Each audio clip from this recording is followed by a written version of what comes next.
I want to talk to you about getting started. You've been thinking about building a business, you've been thinking about starting something, but you're not really sure where to start, who to work with, how to do it. And there are a couple of reasons for this. The first thing you want to do is look at really what's working in the world right now. And a good way to do that is looking at what top tier investors are investing in.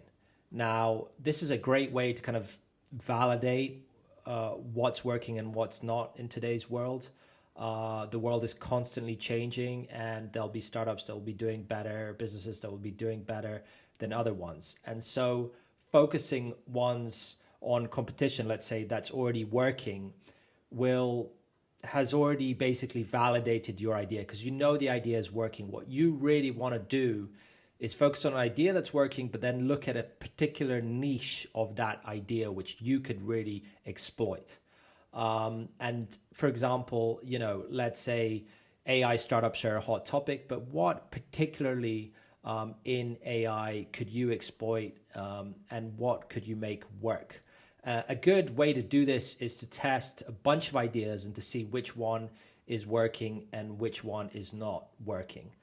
You could do that through content creation. You could do that through various other tactics to try and bring traffic to your domain to see if people are biting on the idea. So this is called the market validation. So actually validating that idea.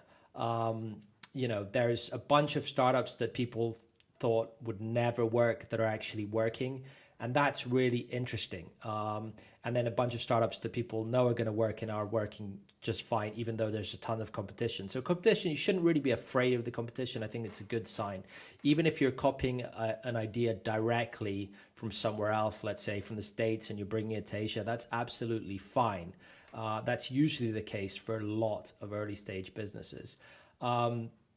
I've been through Techstars and built Europe's first on-demand fuel business, and that was actually based on a US version of the business, which we knew was already working. So we validated the idea without having any kind of hardware, going to, let's say, various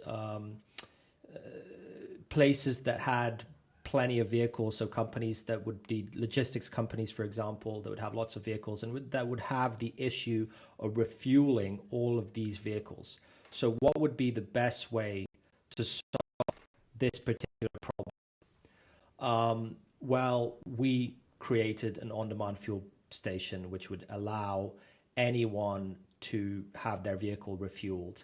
And this, of course, saved logistics company a lot of time, effort, and money, and made them more sustainable in the end. So we had a lot of sustainable funds looking at us.